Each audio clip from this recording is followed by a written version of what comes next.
Well, hello everyone. This is another Tabletop theater theater conversation. conversation.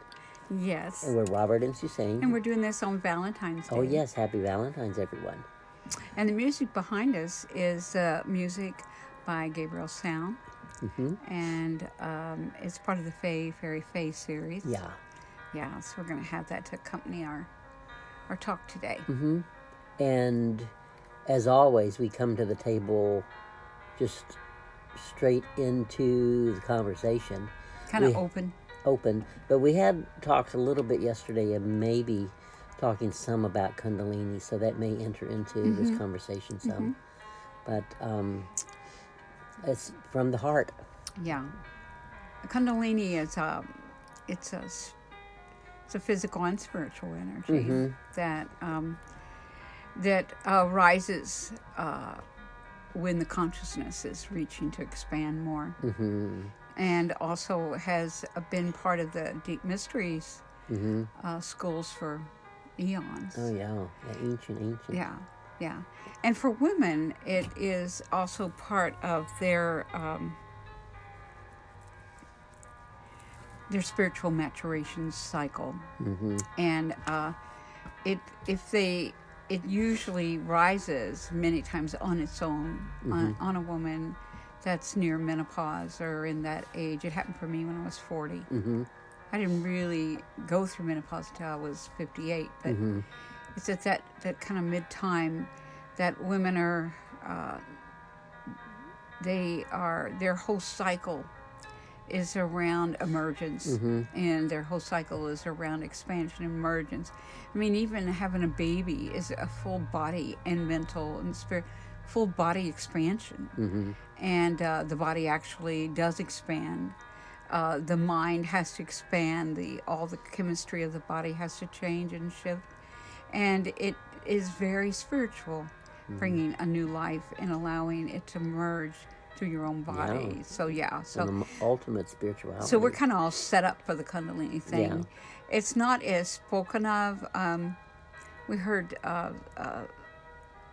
some men discussing it in some of the Egyptian material, and they talked about it in a different way than we talk about it, and they really weren't aware that they were talking about it, but they really didn't know that it was quite common in women, and it was like it was funny listening to them and them talking about their experience of it, and more cerebrally spoken of. That they didn't really know all that many people that had it, but all the women that are around them probably have. And so that's kind of funny. And I had a major one. It isn't like just it's usually when you're actually really, really spending a lot of time reaching into the whole mystery of what a female is, and the whole mystery of creation, and the whole mystery consciousness of the goddess, and ancient practices and teachings. Women, in their 40s, they start having a little room around themselves, and if they're more inclined that way, as they take up that room and utilize it, that's kind of really encourages that to happen. And for me, it was a mix of a time in my life that I was working with going deeper into the mysteries, and also changing my life, and working with the presence of my daughter more with me, and just all the pain she and I had to go through. In I had a divorce, and in that whole process of a child's their mind, body, and soul, and so it was a time that I had to heal deeply, and so that Kundalini, it rose, and it forced all the pain of the battle, of the fight, of the changing. It forced it up and out, and it was quite overwhelming. But I learned how to navigate it. It's taken years to learn how to navigate that mystery. I had it. I had it really when I started gathering with a group of women to meditate when I was about 40, and I woke up with a heat rising up through my back. It woke me up in the night. And at that time, I was doing very well, and my life was very magical, and I was really first coming into a lot of the mysteries with a beautiful group of women, and so I felt safe. And then I went to Kundalini workshops by two women that you go away for the weekend, and the women that I was meditating with, we all went in, and it was you really had to stay grounded. It was like, I remember she said, "Now, if you don't eat chocolate or drink coffee and have meat, then just get on out because you're not going to make it through this." And I remember, I thought it was kind of funny, but I liked all of that. And then later in my life, so I had, Kundalini rises, but I didn't have Kundalini come up so fiercely in my life when I was in a lot of pain, and I really did have to do all those things you said. And I think the Kundalini presents itself at crossroads areas where you're right. Where it is crossroads. Where there's a period of a lot of questions, a lot of questions, and the desire to see things differently or try to understand things more, and that clustering of questions that kind of orbit around you as you're entering or reaching into that phase, then like birds, all the answers come fluttering in, and I think that really kind of, those two elements really activate the Kundalini healing process. And like you said the other day you wrote about the caduceus, which is that staff with the entwined snakes, and it's a healing, which the medical professions usurped, but it's really about healing. It's this ancient, it is a very ancient healing. knowing of the Pingala and the Ida, and the rise of that, and it's really you learned, if you're a seeker, that there are certain things that you have to take care of when you're a seeker. Number one, you've got to move really big areas where you've had to fight for your life. You have to remove the fear and pain of that, and the Kundalini will help with it.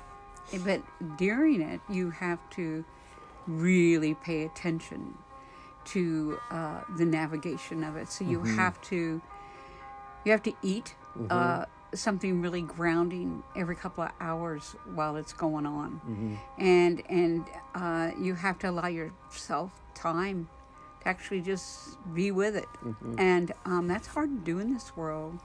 And then you have to allow yourself to feel the feelings that it pushes up and out. And a lot of them are not easy feelings. They're things that have maybe been more of the most painful things in your life, or the saddest things, or the things you've lost.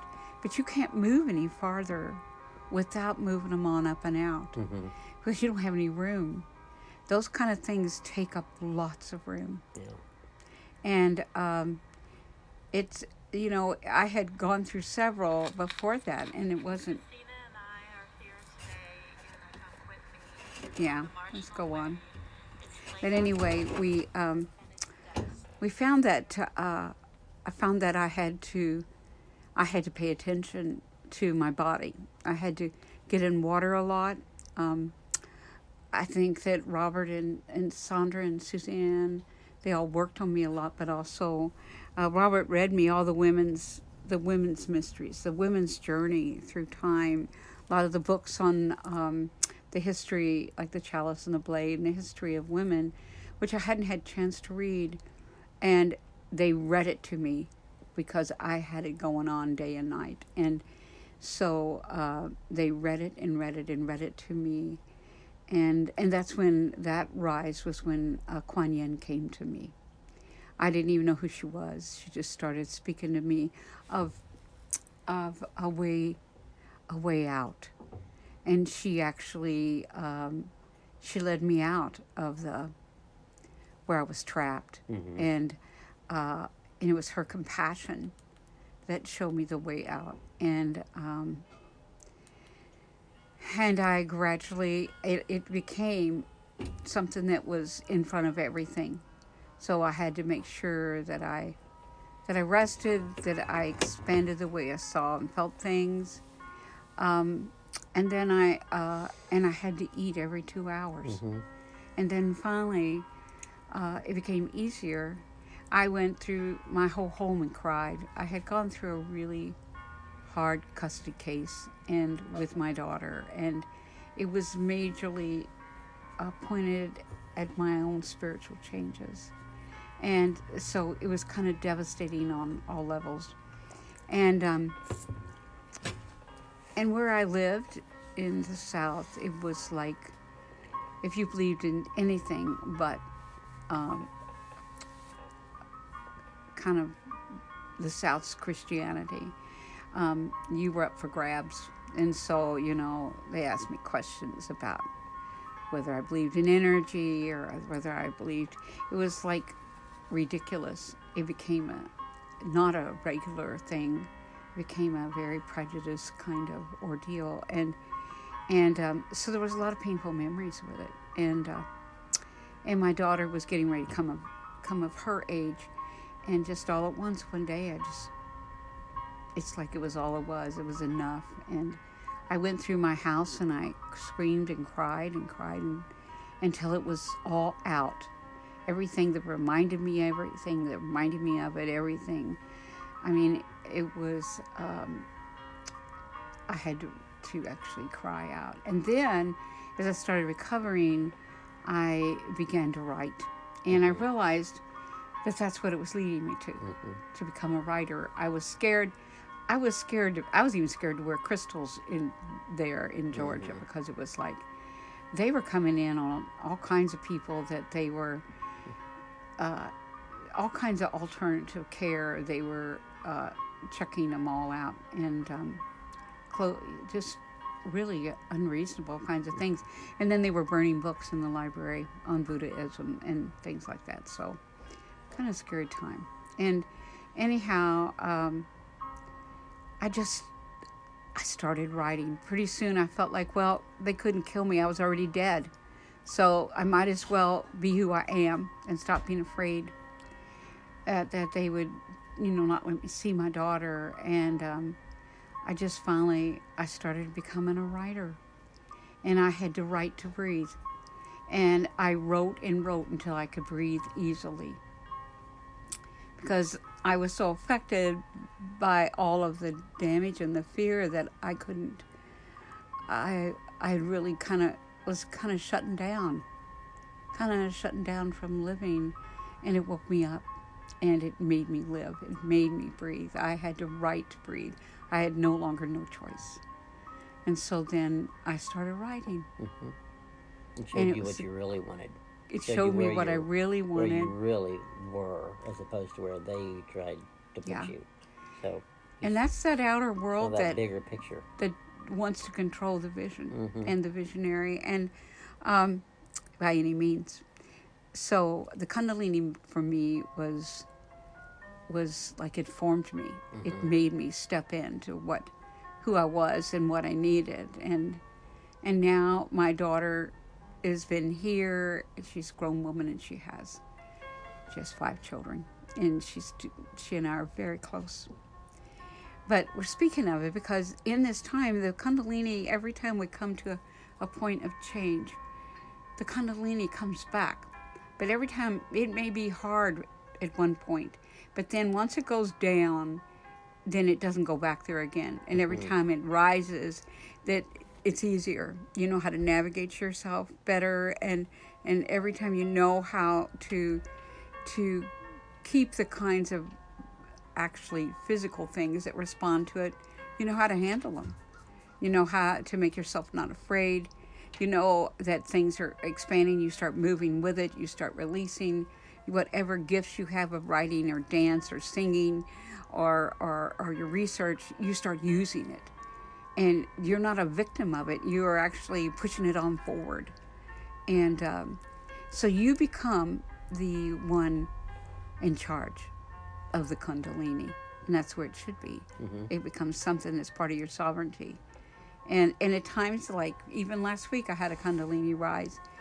But I knew I couldn't sleep, but I wasn't in pain or discomfort. It was just running like a motor inside of me.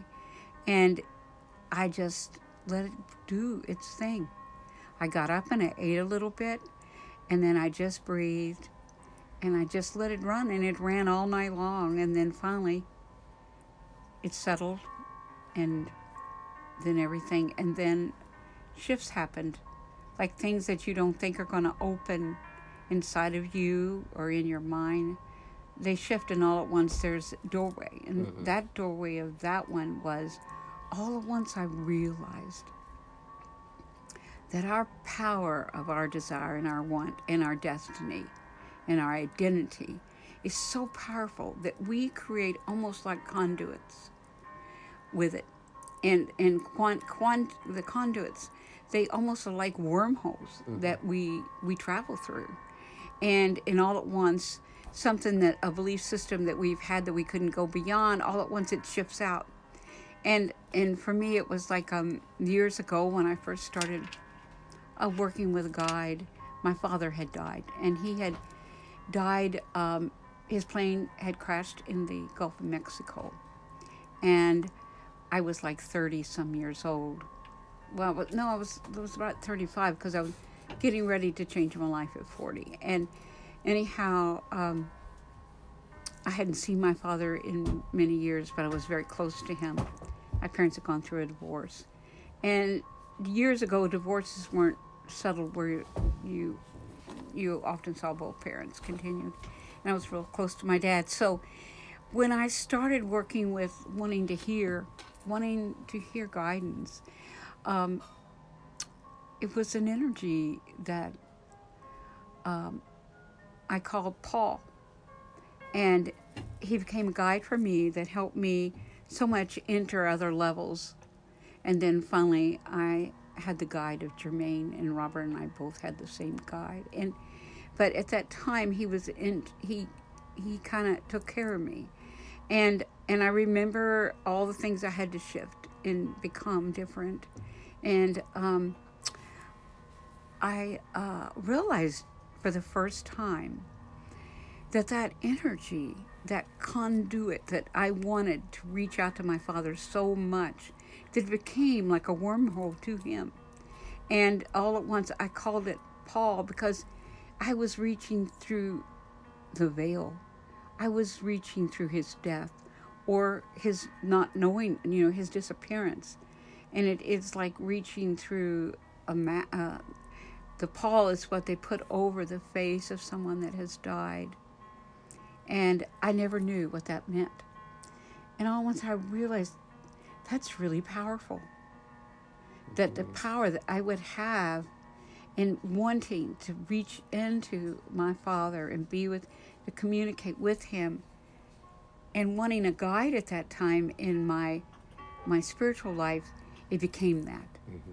That the wisdom he had that I loved, and the wisdom he had and he knew of me, that he wasn't just my father, is not his only life.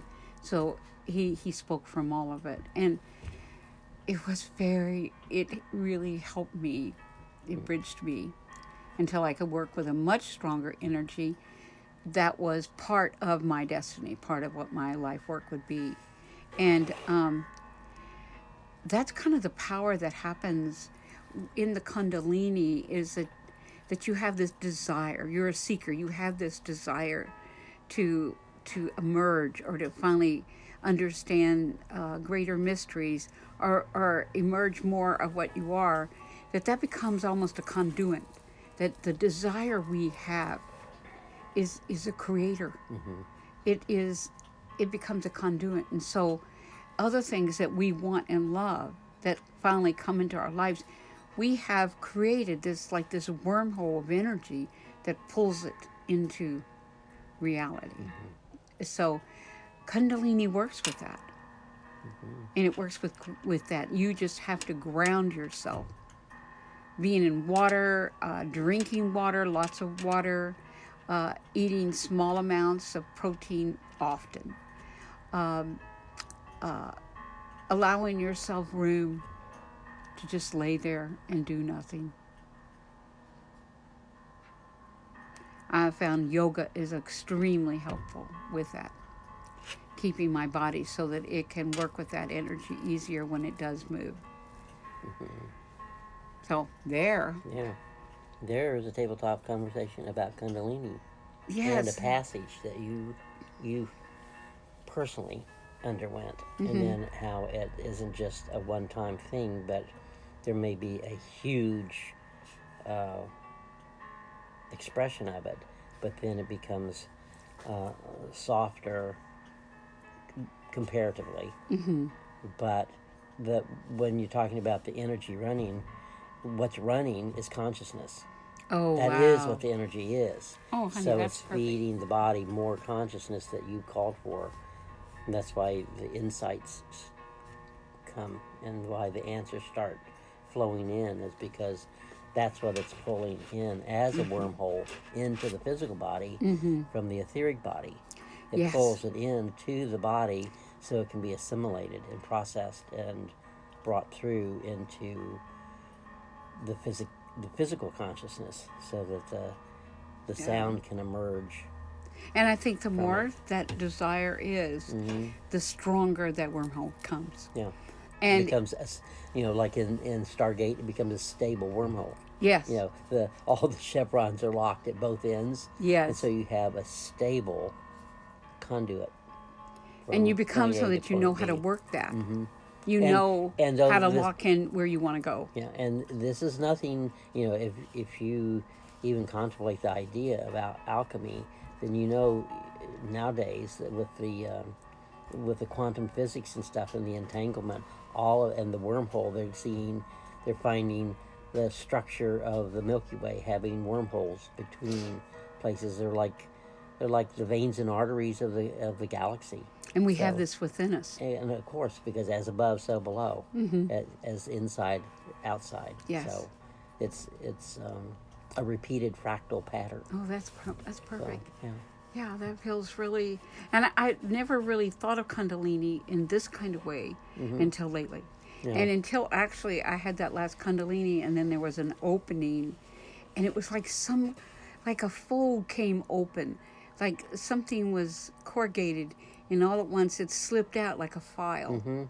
And in that file was the realization of the communication I had with my father as a guide, and in my early times of that, and working with that energy was I had Kundalini rises with it, but and I had to pretty much, sometimes I had to lay down and it just ran. It's very electrical.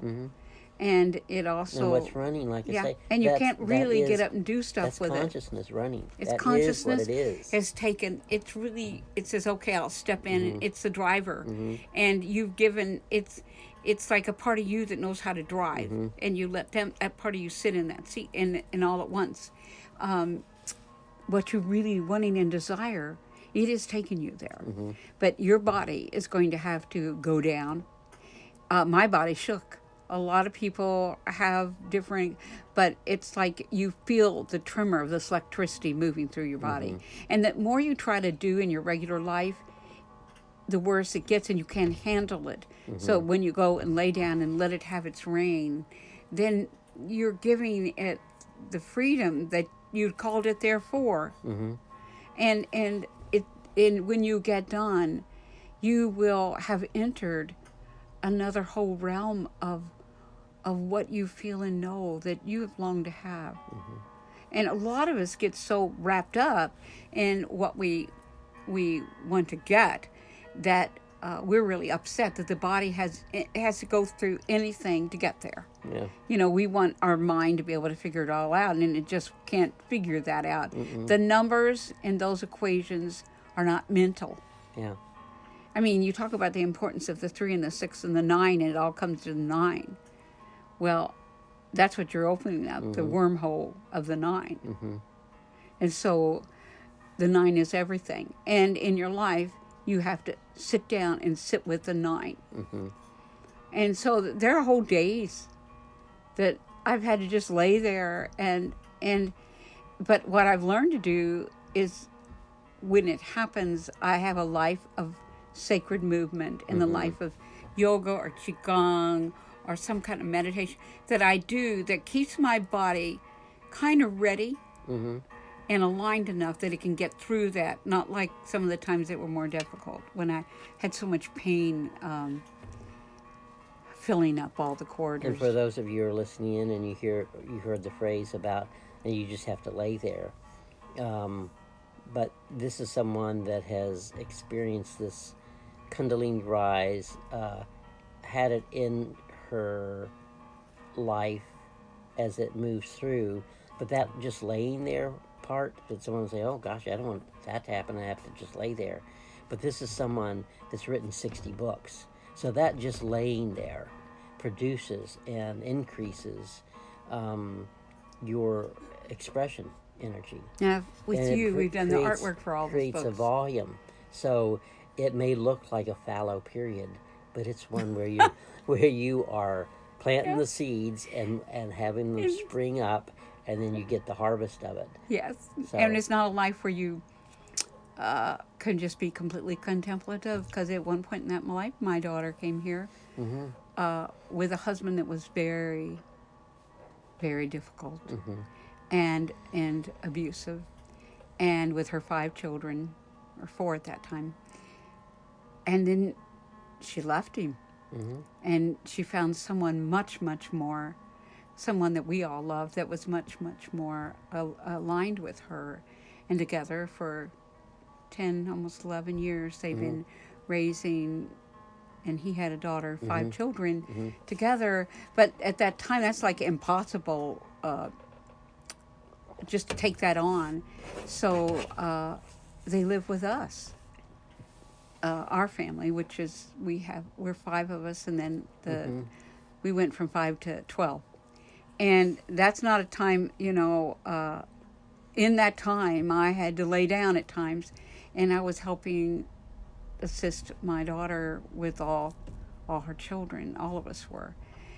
So it's not like it's that you have to be in a nunnery somewhere. I had to navigate all of that and the Kundalini with a very active life. But at those times, I had to find ways to keep myself aligned so that when it happened, I would be able to pass through it faster and easier. But what time it needed, I had to take. Yeah. I love the way you said that Yeah.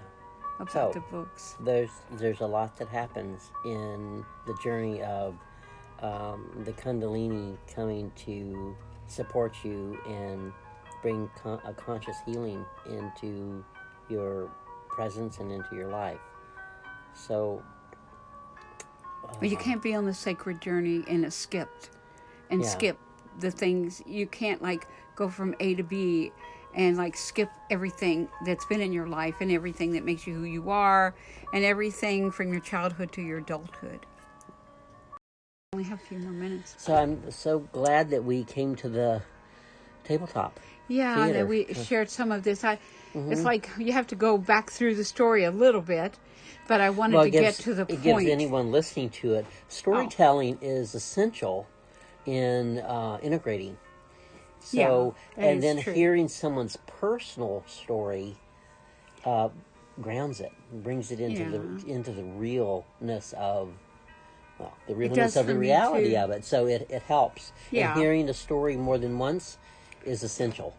Well, I knew that a lot of the women in the chemical read had heard the story, but Yeah. it's like But there are people that are new to this. because this we are putting and on the yeah, so we are website. allowing for that. So, Yeah.